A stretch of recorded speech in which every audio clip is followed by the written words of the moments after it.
Hello बच्चों, क्या हाल है? बढ़िया एकदम। तो चलो स्टार्ट करते हैं आज अपना नया टॉपिक। और आज हम लोग बात करने वाले हैं इवोल्यूशन की। और पहले स्टार्ट करने से कुछ चीज़ें समझ लेते हैं अपनी छोटी छोटी लैंग्वेज में, बाद में देखते हैं कि एनसीईआरटी ने क्या दिया हुआ है। तो काफ़ी सारी चीज़ें आप जानते हैं और काफ़ी सारी चीज़ें मैं आपको बताने वाला हूँ। तो इसी के साथ स्वागत है आपका मेरे यूट्यूब चैनल में, दैट इज बायोलॉजी क्लासेस, और मेरा नाम है हर्षित यादव। चलो स्टार्ट करते हैं और समझते हैं इवोल्यूशन को। तो इवोल्यूशन आप थोड़ा बहुत जैसे कि जानते होंगे, इवोल्यूशन जो होता है वो वर्ड आया है इवॉल्व से, है ना। इवॉल्व का मतलब होता है किसी चीज का बड़ा होना, किसी चीज का चेंज एक तरह से। मतलब कि इवॉल्व इज नॉट लाइक कि हम छोटे थे आज हम बड़े हो गए, ये इवॉल्व नहीं है, ये ग्रोथ है। इवोल्यूशन एक ऐसी प्रोसेस है जो आपको समझ में नहीं आएगी, लेकिन आगे चलकर 10 साल 50 साल 100 साल बाद जब आप पीछे देखेंगे तब आपको बहुत बड़ा चेंज दिखाई देगा। तो दैट इज इवोल्यूशन। और ये इवोल्यूशन कैसे होता है कि इवोल्यूशन एक्चुअली में जो इवोल्यूशन है ये होता है आपका डीएनए में चेंज होने की वजह से। हम सभी का डीएनए जो है वो 99.99% सेम है। इंसानों का तो छोड़ो, चिंपैंजीज का और हमारा, चिंपैंजीज तो चिंपैंजीज और हमारा जो डीएनए है वो 99.99% सेम है, जो 0.01% है। इतना ही चेंज है और इसी की वजह से चिंपैंजीज अलग है और हम अलग हैं। तो सोच सकते हैं आप कितनी सारी सिमिलरिटीज हैं और एक छोटे से डिफरेंस ने किसको कहां ला करके खड़ा कर दिया। तो दैट इज इवोल्यूशन। और इवोल्यूशन क्या है? एक ऐसी कोई सडन प्रोसेस नहीं है कि अभी आपने देखा और कल आपको तुरंत चेंज दिखाई देने लगा, नहीं। इवोल्यूशन एक कॉन्टिन्यूअस प्रोसेस है। अभी जब आप पढ़ रहे हैं, मैं पढ़ा रहा हूं, तो अब हमें दिख नहीं रहा, लेकिन हमारे साथ साथ क्या हो रहा है, इवोल्यूशन पैरेलल चलता जा रहा है। और आगे चल करके 50 साल 100 साल बाद, अरे ठीक है, मतलब 100 साल तक आप रहेंगे नहीं, कोई बात नहीं, हम भी नहीं रहेंगे, और क्या पता रहे भी, कोई जरूरी नहीं है जिंदगी का।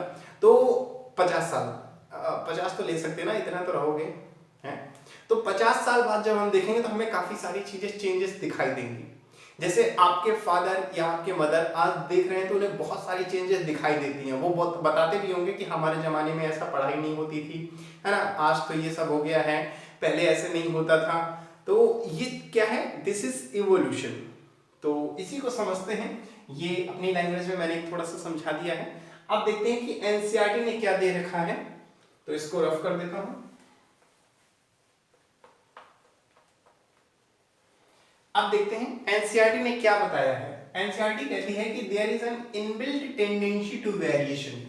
वेरिएशन क्या होते हैं ये मैं आपको पढ़ा चुका हूं, हेरिडिटी और वेरिएशन, पहला लेक्चर मैंने आपको समझाया था। जिन्होंने भी नहीं देखा है, नीचे मैं लिंक दे दूंगा, तो पहला लेक्चर देख लीजिएगा। उसमें मैंने वेरिएशन और हेरिडिटी को बहुत ही सिंपल लैंग्वेज में समझाया है। वैसे मैं बता दूं कि वेरिएशन सिंपली आपके फादर हैं, आप हैं। अगर आप ऐसे देखें दोनों को, आपके एक नाक है, फादर के भी हैं, 2 कान हैं, उनके भी हैं, आंख उनके भी है, हर चीज सेम है। लेकिन उसके बावजूद भी जब आप उनकी फोटो लो और अपनी फोटो लो और किसी से जब आप पूछेंगे तो वो बता देंगे कि ये आपके पापा हैं और ये आप हैं। हर चीज सेम है, लेकिन उसके बावजूद भी देखने में दोनों अलग अलग हैं। दिस इज कॉल्ड वेरिएशन, ठीक है।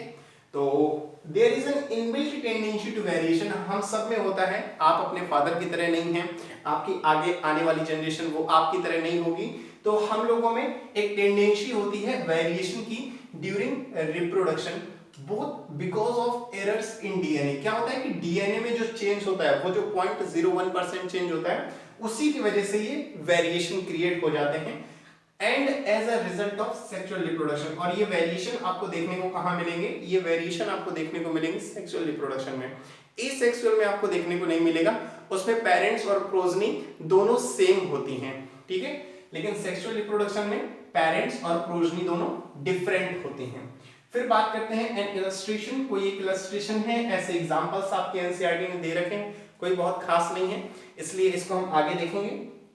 दूसरा इंपॉर्टेंट चीज है, उसकी बात कर लेते हैं पहले, that is acquired and inherited trait. Acquired का मतलब होता है आपने अपनी लाइफ में क्या एक्वायर किया है। इनहेरिटेड का मतलब होता है जो आपके पेरेंट्स से आप में आए हैं, आपने कहीं से एक्वायर नहीं किया।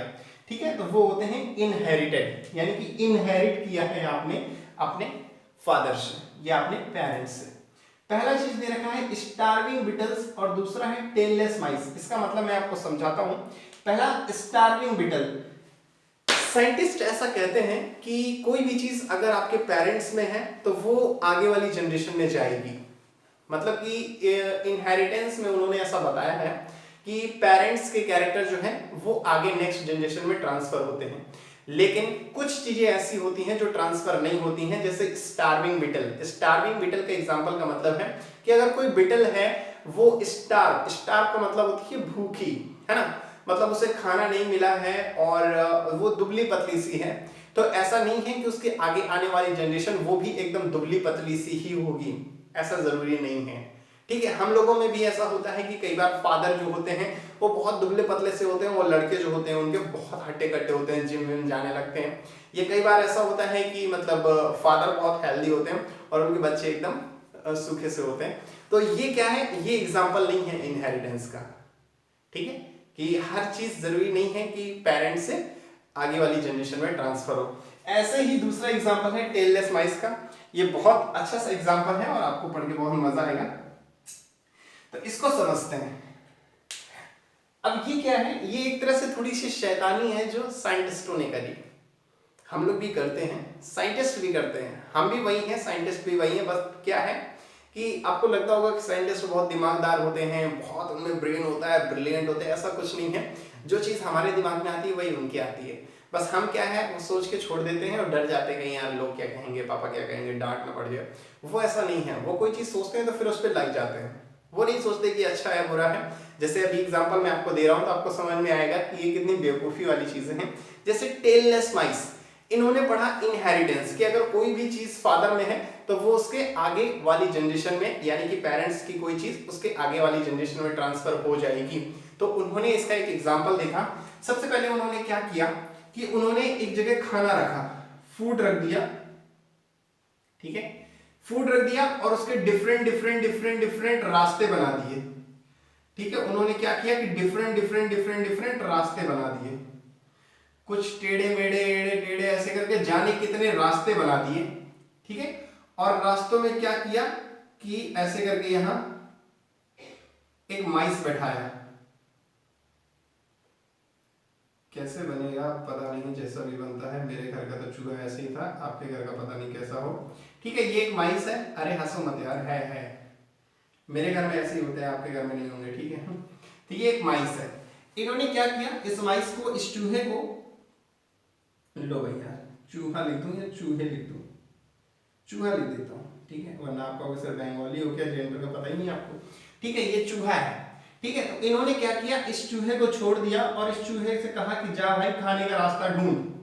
कौन सा रास्ता खाने तक जाता है, तो कोई ना कोई ऐसा एक रास्ता है जो खाने तक जाता है और चूहे को क्या करना है, उसे ढूंढना है। तो चूहा अपना इस रास्ते में गया, उसे आगे जाकर के नहीं मिला रास्ता, फिर दूसरे रास्ते में गया, तीसरे रास्ते में गया।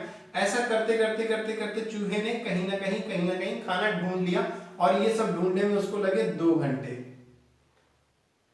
ठीक है, साइंटिस्टों ने जब पहली बार उसे छोड़ा उसे लगे 2 घंटे। साइंटिस्ट ने क्या किया, उसको फिर दोबारा छोड़ा, फिर खाना रख दिया और फिर उस चूहे को छोड़ा, तो दूसरी बार में क्या हुआ, उसको लगे 1.5 घंटे। ठीक है, फिर तीसरी बार उन्होंने रखा उसी चूहे को, तीसरी बार में उस चूहे को लगे 1 घंटा। फिर चौथी बार यही किया तो उसको लगा आधा घंटा। अब उन्होंने क्या किया कि ये सब जब चूहे से करवाया तो चूहा अब क्या है, अब आधे घंटे में उस खाने तक पहुंच जा रहा था। तो इन्होंने क्या किया, अब जब इसके आगे वाली जनरेशन आई तो इन्होंने ये दिमाग लगाया कि अगर ऐसा होता है कि जो चीज पेरेंट्स एक बार सीख लेते हैं और तो वो प्रोजनी में ट्रांसफर होती है, तो इन्होंने क्या किया, उसके आगे नेक्स्ट वाली जनरेशन को फिर यहीं पे रखा और उसको फिर खाने के लिए छोड़ा।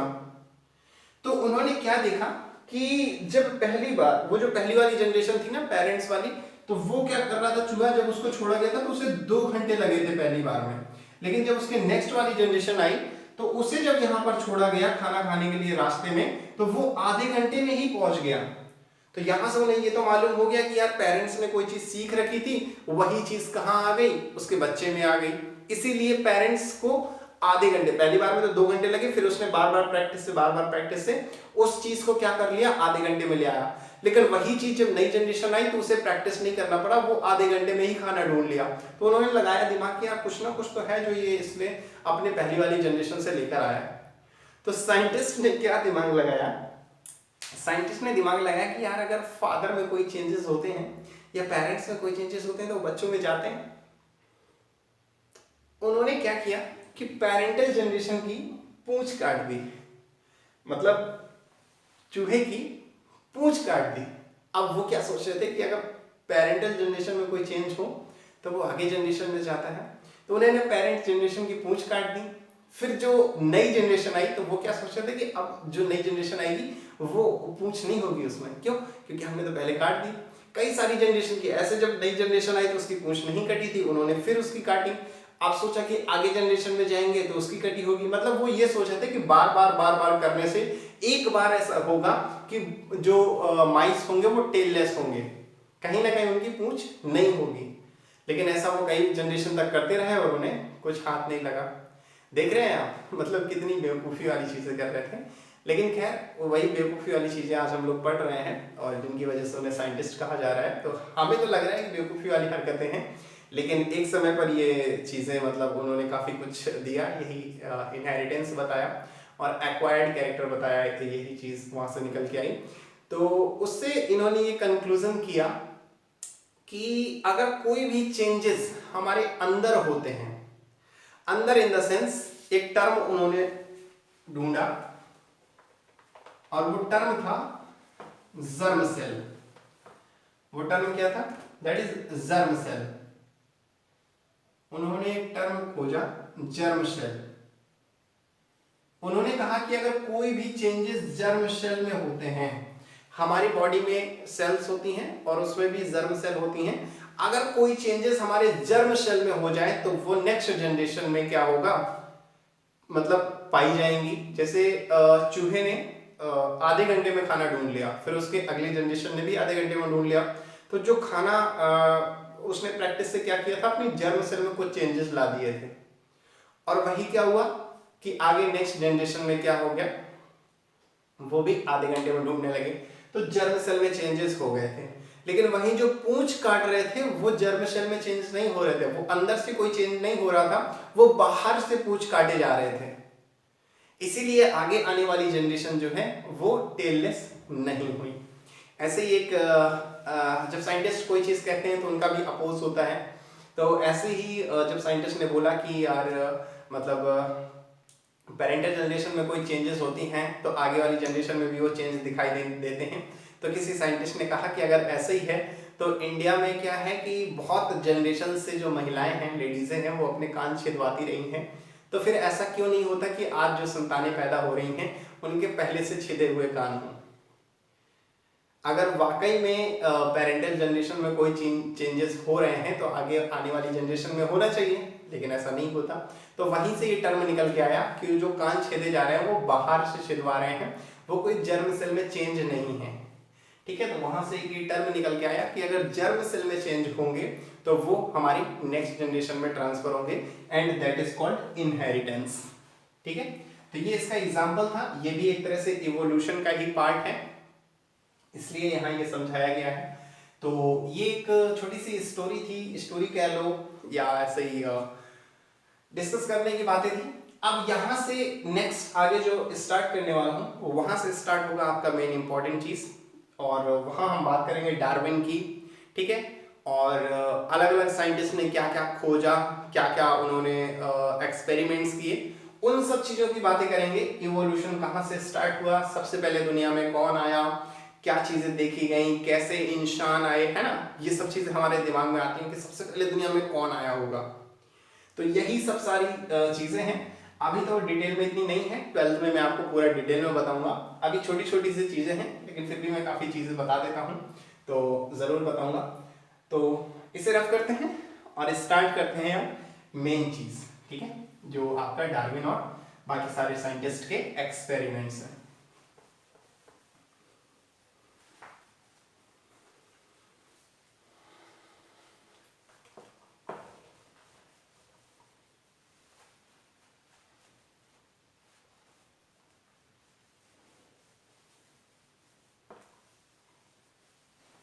तो अब बात करते हैं मेन इंपॉर्टेंट टॉपिक की, दैट इज डार्विन, और दूसरा origin of life on earth. ठीक है, सबसे पहले हम लोग बात करते हैं डार्विन की। डार्विन जिनका पूरा नाम है चार्ल्स रॉबर्ट डार्विन। ठीक है, 1809 में ये हुए और 1882 में ये चल बसे, है ना। इनकी जो कथा है वो यहीं से शुरू हुई और यहीं पे खत्म हो गई। इनके बारे में कुछ जानते हैं कि डार्विन क्या है, कौन है। तो डार्विन सबसे पहले नेचुरलिस्ट है। नेचुरलिस्ट का मतलब होता है जिनका लगाव होता है नेचर से, जिन्होंने अपनी पढ़ाई, अपनी रिसर्च सब नेचर से करी हुई होती है, नेचर के लिए की हुई होती है, उनको हम लोग कहते हैं नेचुरलिस्ट। ठीक है, दूसरा चीज इंपॉर्टेंट है, that is gives the phenomenon of natural selection. ये बहुत चीज है, बहुत अच्छा क्वेश्चन भी इससे बनता है कि नेचुरल सिलेक्शन किसने दिया था। ये नीट में भी एक क्वेश्चन आता है इससे, सिंपल सा क्वेश्चन है कि नेचुरल सिलेक्शन जो फिनोमेनन है वो किसने दिया था, तो ये आपको टर्म दिया था डार्विन ने। नेक्स्ट है Darwin सोलेली with the theory of evolution. Darwin जो आपके जुड़े हुए हैं वो किससे जुड़े हैं, थ्योरी ऑफ इवोल्यूशन से। दूसरा चीज ideas of heredity and genetics.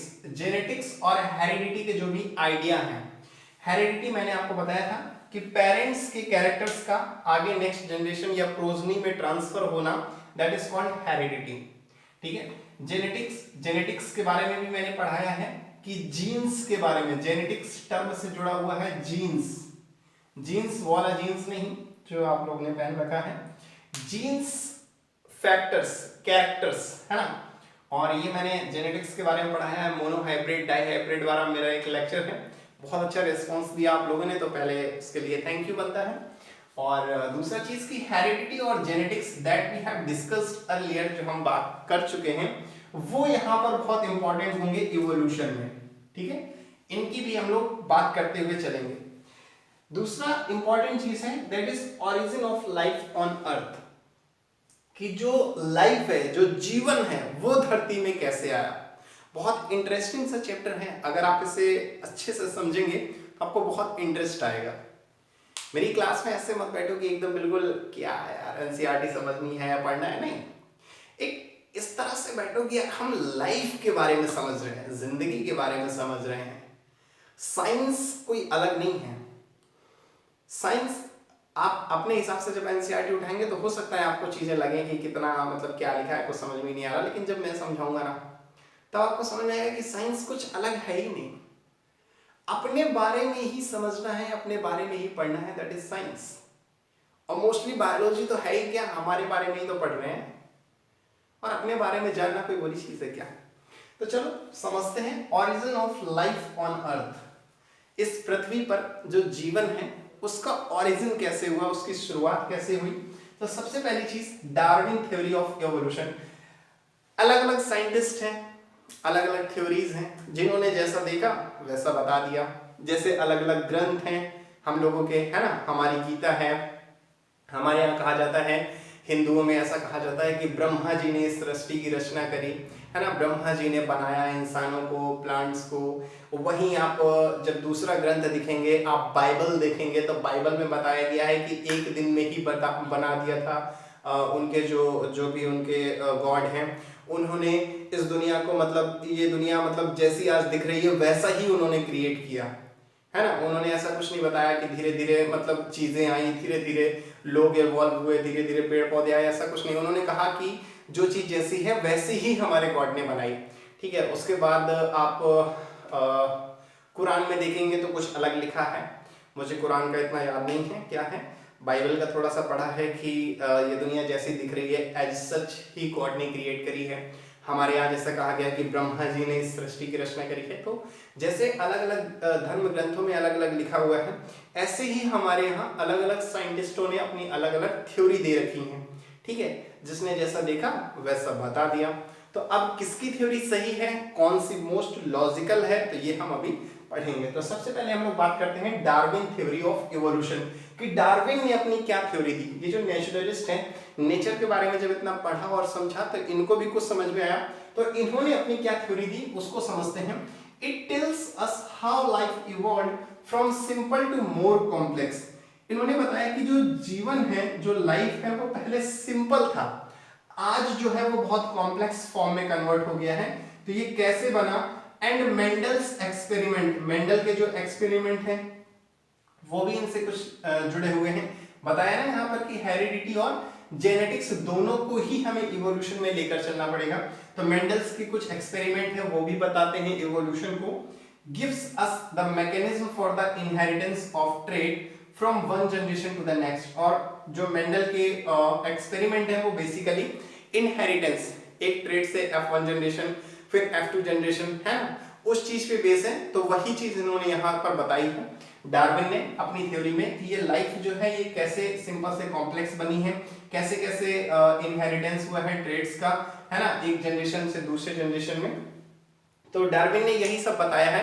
तो डार्विन की भी थ्योरी कोई बहुत अच्छी नहीं मानी गई है। जैसा जैसा मैं बता रहा हूँ ना कि जैसा जिसने सोचा वैसा बता दिया।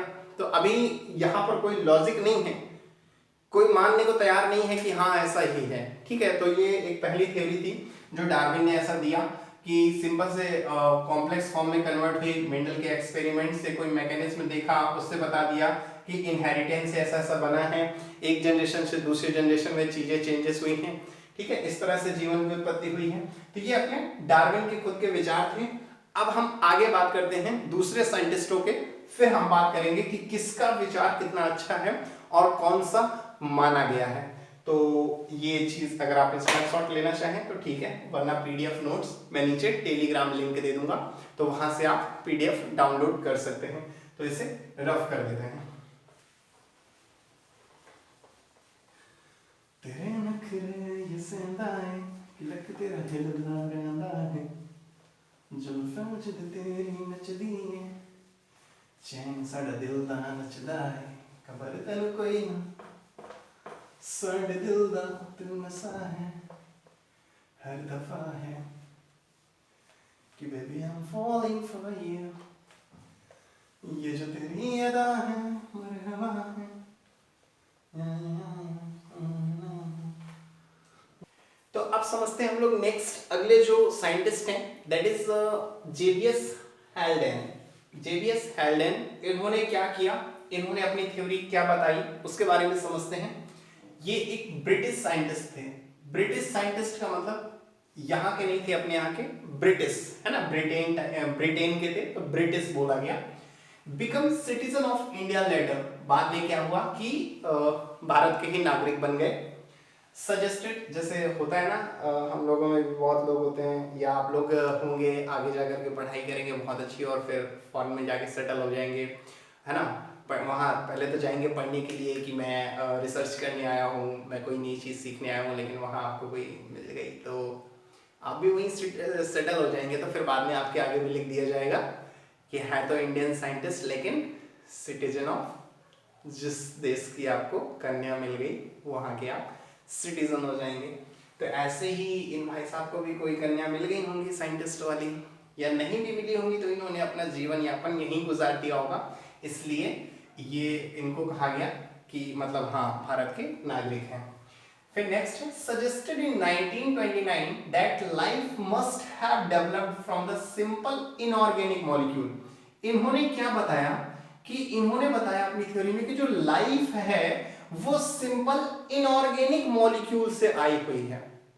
केमिस्ट्री में आप पढ़ते हैं ना, ऑर्गेनिक इनऑर्गेनिक, तो जो इनऑर्गेनिक मॉलिक्यूल है उससे लाइफ बनी है, केमिकल्स से बनी है ना। इन्होंने अपनी थ्योरी में ये बताया। फिर the first primitive organism would arise from further chemical synthesis, और इन्होंने बताया कि जो पहला प्रिमिटिव, जो पहला ऑर्गेनिज्म बना है वो केमिकल सिंथेसिस के थ्रू ही बना है। ठीक है, जेबीएस हैल्डेन की ये थ्योरी थी। इन्होंने अपने विचार कैसे बताए, इन्होंने बताया कि जो जीवन की उत्पत्ति हुई है अर्थ में वो हुई है इनऑर्गेनिक मॉलिक्यूल से, और जो पहला प्रिमिटिव का मतलब सबसे पहला ऑर्गेनिज्म है वो बना है किससे, वो बना है केमिकल सिंथेसिस से, यानी कि केमिकल्स क्या हुए हैं, सिंथेसाइज हुए हैं और उससे नया ऑर्गेनिज्म बना है। अब पता नहीं कितनी बात सच है कितनी नहीं है, तो इनकी थ्योरी को भी कोई बहुत ज्यादा नहीं माना गया है, क्योंकि ऐसा कुछ किसी ने देखा नहीं कि जो लाइफ है वो केमिकल से बन रही है, तो ऐसा कुछ इन्होंने नहीं माना। तो इनकी थ्योरी को भी सुन लिया गया और रख दिया गया, लेकिन ज्यादा विचार नहीं किया गया। ठीक है, अब नेक्स्ट आते हैं experiment by Stanley L Miller. देखो अभी तक क्या है, चाहे वो डार्विन हो चाहे जेवियस हेल्डाउन हो, इन्होंने अपने विचार दिए, लेकिन यहां जो एल मिलर है, स्टैनले एल मिलर है, ये भाई साहब ने क्या किया, इन्होंने एक्सपेरिमेंट करके दिखाया। अब ऑब्वियस सी बात है, आप कोई चीज कह रहे हैं और फिर आप अगर वो करके दिखा देते हैं तो दुनिया उसे ज्यादा मानती है ना।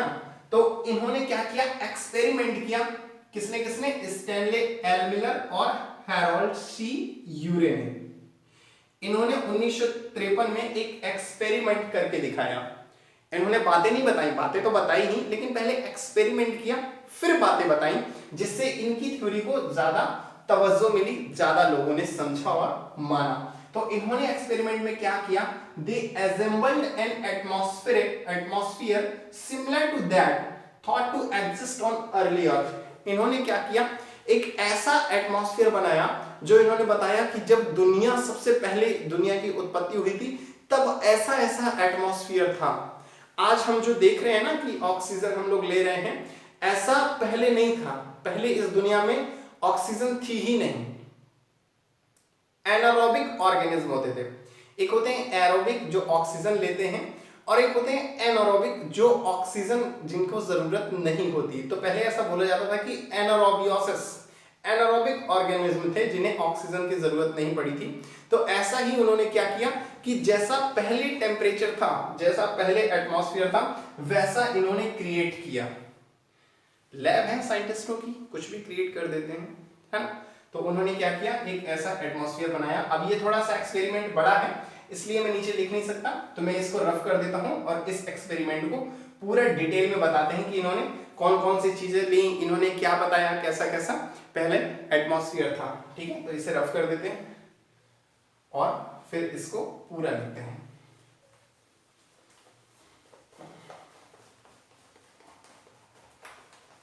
देखो कितनी जल्दी एकदम बिल्कुल लाइट की स्पीड से साफ हुआ है ना। किसकी स्पीड से, लाइट की स्पीड से। तो अब समझते हैं इस एक्सपेरिमेंट को फुल डिटेल में। ठीक है, experiment by Stanley L Miller, जो स्टैनले एल मिलर थे, और हैरोल्ड सी यूरे। इन्होंने क्या एक्सपेरिमेंट किया था 1953 में, उसको पूरा समझते हैं। इन्होंने एक्सपेरिमेंट किया, थ्योरी नहीं दी। बाकी साइंटिस्ट क्या कर रहे थे, थ्योरी दे रहे थे, तो इन्होंने एक्सपेरिमेंट किया। इन्होंने जैसा पहले एटमॉस्फेयर था वैसा ही क्रिएट किया, और उसके लिए क्या किया, इन्होंने कुछ मॉलिक्यूल्स को लिया। ये बहुत इंपॉर्टेंट मॉलिक्यूल है, इसलिए इनको याद रखिएगा कि ये जो मॉलिक्यूल है ये बहुत इंपॉर्टेंट है।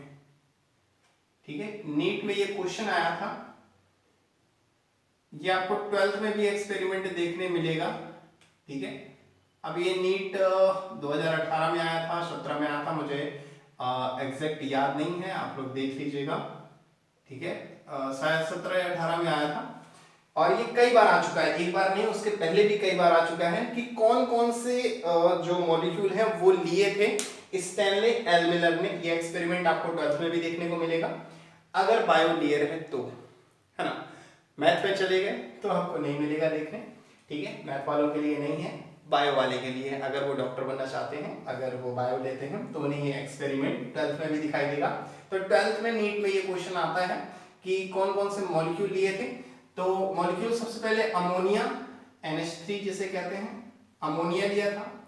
मेथेन, है ना, मेथेन आपने सुना होगा, कुएं में पाई जाती है मेथेन गैस, CH4। फिर hydrogen sulphide, hydrogen sulphide H2S, H2 hydrogen S sulphide, hydrogen sulphide. और नो ऑक्सीजन, ये एक बहुत इंपॉर्टेंट टर्म है, इसको याद रखना। कई बार क्या होता है, मॉलिक्यूल दिए रहते हैं और इन मॉलिक्यूल्स के साथ आप जल्दी जल्दी देख नहीं पाते। अमोनिया दिया रहेगा, मेथेन दिया रहेगा, हाइड्रोजन सल्फाइड दिया रहेगा और O2 दे देगा। तो O2 नहीं होना चाहिए, उसने नो ऑक्सीजन यानी ऑक्सीजन नहीं ली थी। ठीक है, और वाटर, कुछ पानी लिया था। तो ये सब मॉलिक्यूल को लेकर के उसने पहले वाला प्रिमिटिव एटमॉस्फेयर क्रिएट किया। टेम्परेचर कितना रखा, 100 डिग्री से कम रखा, बिलो 100 डिग्री। एंड स्पार्क, यानी कि कुछ करंट दिया, work passed through the mixture of gases, in gases का मिक्सचर लिया। अभी आपके 10th में तो ये फिगर नहीं है, लेकिन मैं आपको 12th की बुक से इसका फिगर डिस्कस करूंगा। अभी आप सिर्फ समझिए कि उसने मॉलिक्यूल्स लिया, इन मॉलिक्यूल को मिक्स किया और मिक्स करके उसमें एक टेम्परेचर प्रोवाइड किया। टेम्परेचर कितना? 100 डिग्री से कम। और स्पार्क, उसने कुछ स्पार्क दिया, करंट दिया। Were pass through the mixture of gases to stimulate lightning. और वहां पर क्या किया? स्पार्क, करंट क्यों दिया? ताकि लाइट, करंट लाइट उत्पन्न हो, उसके लिए उसने स्पार्क दिया। At the end of the week, और ये उसने कई दिनों तक किया। फिर एक हफ्ते बाद 15% ऑफ द कार्बन, 15% कार्बन जो कि मीथेन से आ रही थी, had been converted to simple compound of carbon. 15% carbon methane की वो कन्वर्ट हो गई simple compound of carbon, that is amino acid. और उसी से बनी क्या? अमाइनो एसिड से मिलकर क्या बनती है? प्रोटीन। और आप सभी को मालूम हुआ कि हमारी बॉडी में मैक्सिमम क्या होता है? प्रोटीन्स होती हैं, है ना? आपने पढ़ा हो शायद, या आप आगे पढ़ेंगे। Primary structure of protein, secondary structure, tertiary structure, है ना? हमारी बॉडी में अगर किसी भी पार्ट को निकालें, उसे बहुत ज्यादा डिटेल में अंदर देखें, तो प्रोटीन्स के स्ट्रक्चर बनते हैं। प्रोटीन्स किससे मिलकर बने होते हैं? अमाइनो एसिड से। तो उसने ये एक्सपेरिमेंट करके दिखाया कि देखो, कुछ मीथेन जो है, मीथेन के कार्बन कन्वर्ट होते हैं किसमें? अमाइनो एसिड में। और अमाइनो एसिड से मिलकर क्या बनी होती है? प्रोटीन। और प्रोटीन से क्या होता है? किसी की बॉडी का, किसी की संरचना का निर्माण होता है। ठीक है, तो उसने ये एक्सपेरिमेंट करके दिखाया, और ताकि लोगों को ये क्या लगा कि हाँ ऐसा कुछ है, अगर प्रोटीन बन रही है तो वाकई में ऐसे ही क्या होगा? जीवन की उत्पत्ति हुई होगी।